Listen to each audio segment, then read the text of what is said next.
So you've decided to play classic WoW, or vanilla as we like to call it, the game that took the world by storm in 2004. You probably have a ton of different questions, one of those being the most important: what class do I play? Well, this video's got you covered, you're in the right spot. I have several years of experience to share with you, speedrunning and parsing alongside some of the best players in the world. I'll be giving you the perspective of a player stepping into Azeroth for the very first time, as well as your seasoned veteran.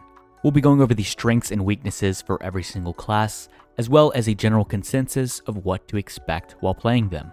And before creating your class, I want you guys to keep the idea in mind of progressing into Burning Crusade, as comps will change dramatically compared to what you're seeing in Classic WoW. Burning Crusade allows every single spec and every single class to be played within the raiding environment, as every single class is fully reworked and has a lot more utility that they bring. In no particular order, let's talk about the Hunter. The Hunter is a ranged DPS pet class. They're really fun to play, excelling at solo content in PvP. The Hunter is pretty easy to play, but very hard to master due to the multiple factors you have to manage. You have your ranged attack timer, your 8-yard dead zone you have to manage, as well as micromanaging your pet.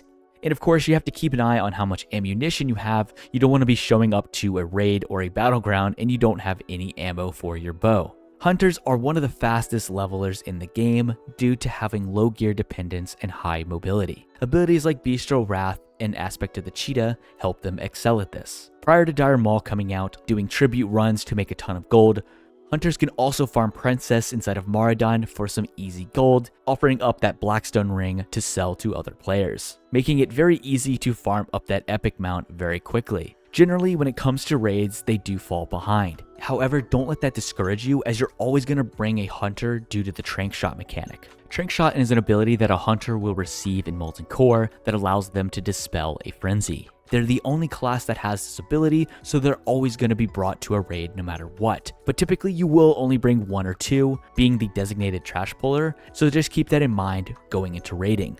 When it comes to PvP, you're almost always going to have a great time on a Hunter, being able to pick off players as you level, being able to run away, and being unkillable, it seems, in the open world. Holding down defensive points with your traps and other utility, the Hunter is a very fun class to play. Next we have the Druid, which I feel is a very underrepresented class. Their role is hybrid damage, tank, and healing. Some of their strengths include that they are extremely versatile, they have increased movement speed, self-healing, group utility, and crowd control. They will excel at leveling similar to the Hunter due to that increased movement speed and self-healing. Also being able to stealth. Some of their weaknesses include that they are not as specialized as other classes, leading them to be slightly weaker at each role outside of providing some unique buffs. They also don't have a regular res compared to other healers, making dungeons a bit longer if someone is to die, forcing them to walk back. The unique abilities that Druids will provide are Innervates, Fairy Fire, Battle Res, otherwise known as Rebirth, and then of course the most important, Gift of the Wild. All of these are the main reason that you're bringing a Druid to the raids, and unfortunately you will be forced into healing, as the other specs aren't as fully fleshed out. The only one that's worth mentioning is probably Feral DPS, as you can do some pretty competitive damage if you're going the extra mile and farming manual crowd pummelers. A Feral tank is surprisingly a really good choice as an off tank. However, I don't recommend being the main tank as a Feral Druid, as you do lack defensive cooldowns. And balance is just a joke. Please don't play balance. Don't waste your time trying to go after playing the laser chicken. Wait until TBC, that's your time to shine. In terms of PvP, a Druid is very hard to pin down, making them the ultimate flag carrier in Warsun Gulch. Being able to shapeshift out of roots and polymorphs makes them the premier flag carrier. And then of course, a nice little benefit of playing the Druid, you get a free teleport to Moonglade, which can be pretty beneficial early on, using that as sort of a second Hearthstone with access to Northern Kalimdor. Next up, we have the Warlock. The Warlock is a caster DPS specializing in demonic pets, debuffs, and damage over time. The Warlock is very fast at leveling, right behind the Druid and the Hunter. Some of the important strengths that they have is very crucial raid debuffs, crowd control. They're excellent at soloing content, provided all of the different abilities that their pets have, and of course they get a free mount at level 40. Some of the weaknesses will be that they have more of a risky playstyle, using spells to consume their health for mana, and regenerating their own health with certain spells as well. They're very reliant on soul shards, requiring them to farm them up before a raid, or a big PvP event. On top of that, you will have to manage your inventory, losing a bit of your bag space. The main utility a Warlock will provide is in the form of soul shards. Being able to summon players to the raid, being able to create a soul stone to resurrect players after death, and creating a tradable health stone, which is similar to a health potion. Alongside that, you'll need to farm soul shards to be able to summon a variety of your demonic pets. Inside of a raid, you'll pretty much just summon your pet and then use demonic sacrifice, not really having to manage your pet. Your role inside of a raid will be to put up your assigned curse and then spamming Shadow Bolt. When your mages go fire in AQ40, you will end up changing your rotation to spamming Searing Pain, but also using Immolate alongside Conflag and Soulfire. But other than that, they do have a very simple playstyle, and it's very easy to understand inside of a raid. Outside of that, when it comes to PvP, Warlocks are notably the most overpowered in terms of 1v1s. The only thing that comes close to being a Warlock is a Rogue, and that really just comes down to RNG and if you get a stun resist or not. Warlocks are by far the hardest thing to beat in a PvP setting. If they have the advantage and they have the open on you, you will sometimes just rot from their dots and you'll have no chance to beat them. Next up, we have one of my personal favorite classes, the Mage. The Mage is a caster DPS with sustained AoE. The Mages have one of the fastest 1 to 60s in the game, and in my opinion, I think they are the absolute fastest if you're going to level by AoE farming. At level 60, the Mage can just sit AFK in their major city, conjure food and water, and sell portals for an easy gold making ability by just sitting AFK. You can also go into older dungeons like Zul'Farrak in Mardon and just AoE farm the entire dungeon. This requires a bit of skill and knowledge to learn the pulls, but it's very possible to learn them in just a couple of days. The Mage is the go-to class to make as an alt, simply for their gold farming abilities. When it comes to raiding, the Mage is very simple to play, just pressing pretty much one button and popping all your cooldowns. They're a little bit more stackable due to their single target damage being higher than other classes, especially once you go fire, being able to compete with the rogues and the warriors. Not to mention the sustained AoE being able to do a little bit more on overall rather than some of the other classes. For PvP, the two main builds the Mage has is the more intricate Frost build, going for shatter procs and going for resets, or playing the Palm Pyrospec for some quick bursty fun. The Mage does have a very high skill ceiling in PvP, and it's very rewarding once you master it. Next up, we have the Rogue, a pure melee damaging class. Rogues have very high sustained single target. They also have the ability to just lock down their opponents, and they have a niche ability to open certain doors and lockboxes, also being able to stealth. They are very cooldown driven.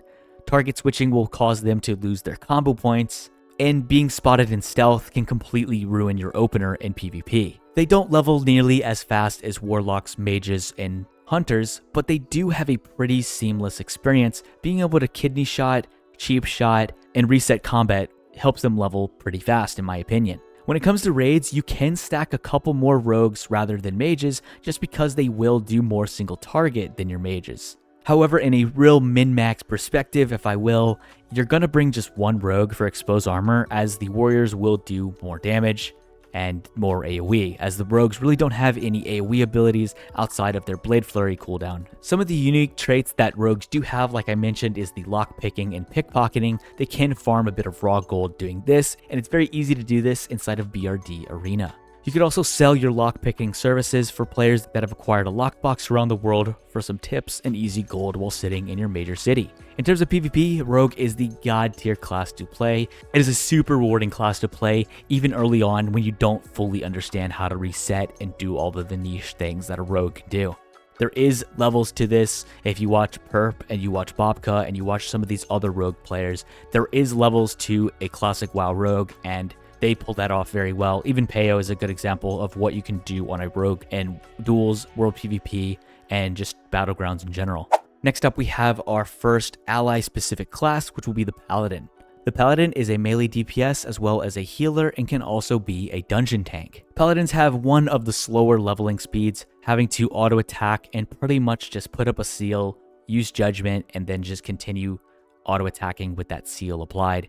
That's basically their 1 to 60. It's very slow and very boring in my opinion, and it's not for the lighthearted. And of course, they get a free mount at level 40. However, once you get to 60, you will be praised to get into a group as people want those pally buffs. Blessing of Kings, Blessing of Might, and the most important, Blessing of Salve. This is arguably the main reason why players will go Alliance, just because of that threat reduction. Not to mention all of the other utility that would make this video incredibly long if I go over every single thing. But just to name a few, you have the Stun from Hammer of Justice, which can be useful inside of raiding. Blessing of Freedom to get players out of roots and slows. You have Blessing of Protection, which can help your caster DPS live through certain mechanics within Nax. Instructor Vesuvius is a great example of this. And then by far, they are the most efficient healers, pretty much never going outside of a few specific scenarios. Your rotation inside of a raid will just be to heal. Unfortunately, Ret Paladin is not a thing in Classic WoW. You can play it, but only if you are the GM of your guild. Just wait until TBC for your time to shine. The same goes for Prot Pelly as well, as you don't have a hard taunt. You can get away with tanking certain dungeons, but just be warned, when something gets loose as a Prot Pelly, the only thing saving it is a Hodge. But for your raiding experience, you're just going to be spamming Flash of Light, and that's it. Very easy, very simple to understand. You can use Holy Lights when you know a big Mortal Strike or some other damage is coming through.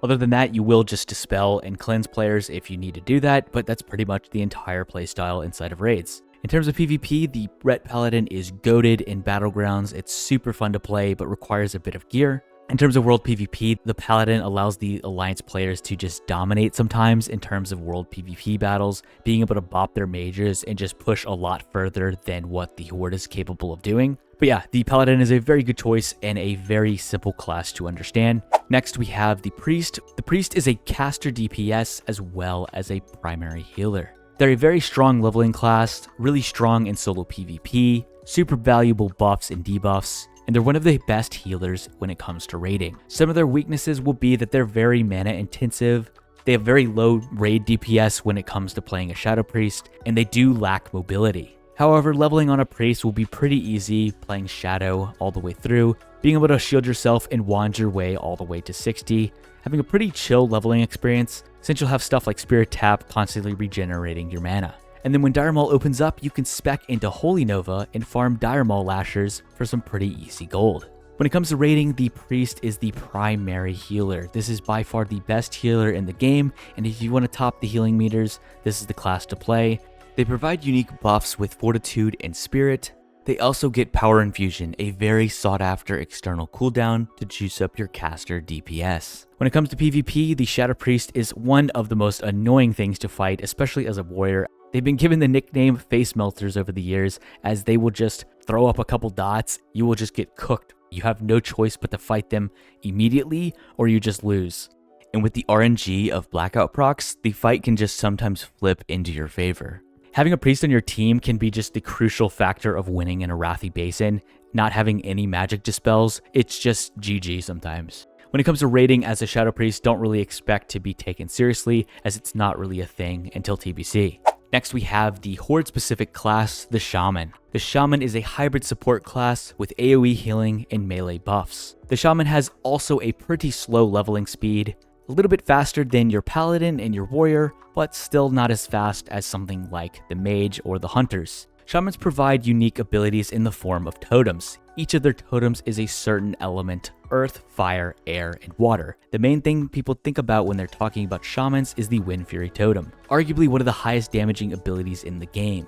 As a Shaman, you'll be in charge of dropping a multitude of totems. Ideally, you are just going to be spamming Chain Heal, dropping Wind Fury, dropping Strength of Earth, and maybe dropping Tremor depending on the encounter or the trash that you're pulling.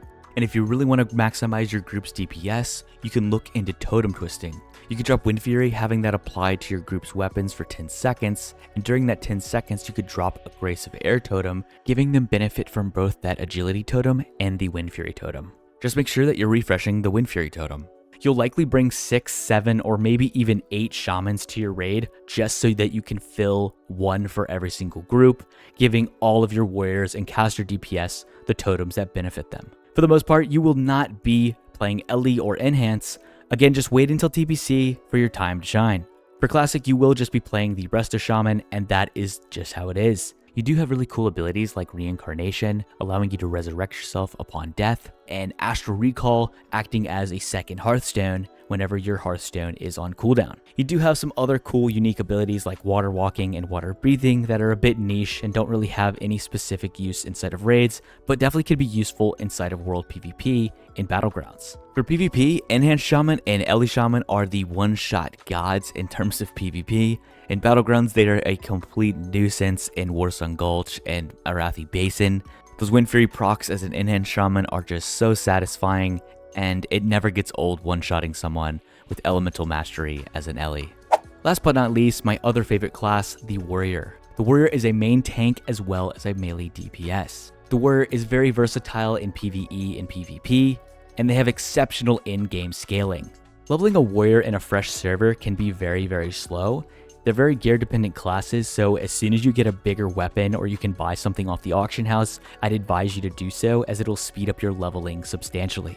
It could also help if you have a friend or a leveling partner that wants to play a healer. This can also speed up your leveling process. Without a doubt, the Warrior is the king of classic WoW, and for a good reason. The Warrior will do the highest amount of single target damage in the game. With abilities like Death Wish, Execute, and Recklessness, it's just really hard to beat a Fury Warrior. Warriors are also the best tanks in the game, providing some of the highest threat generation over any other class. When it comes to raiding, the Warrior is the premier choice for DPS. You will always stack more Warriors. If you have 5 more slots available and you have all the other classes, the best choice is going to be to pick a Warrior. And when we talk about PvP, the Warrior is one of the best classes in group PvP content. Having a healer alongside you, the Warrior is pretty much unstoppable in some of those scenarios. They do suffer from playing solo as they aren't the best at solo content. Having a pocket healer or making friends with a Shaman or a Paladin is probably in your best interest. If you are to play a Fury Warrior, you will be rewarded with a very fun and engaging rotation,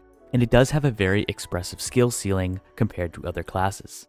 Be ready to tank your dungeons and be ready to pick up something if you are to pull threat. Make sure that you have a macro to switch to putting a shield on and going into defensive stance. Other than that, I highly recommend a Warrior as it is always a sought after class, and you can't go wrong playing it as it's going to yield the highest damage in the game. And that's pretty much it for this video. Hopefully you enjoyed this video and it helped you get a better idea on what to pick going into Classic WoW. Depending on when you're watching this, I will be uploading a race picking guide. That video will be right here on the end screen, and if it's not, be sure to like and subscribe so you don't miss out whenever I post that video.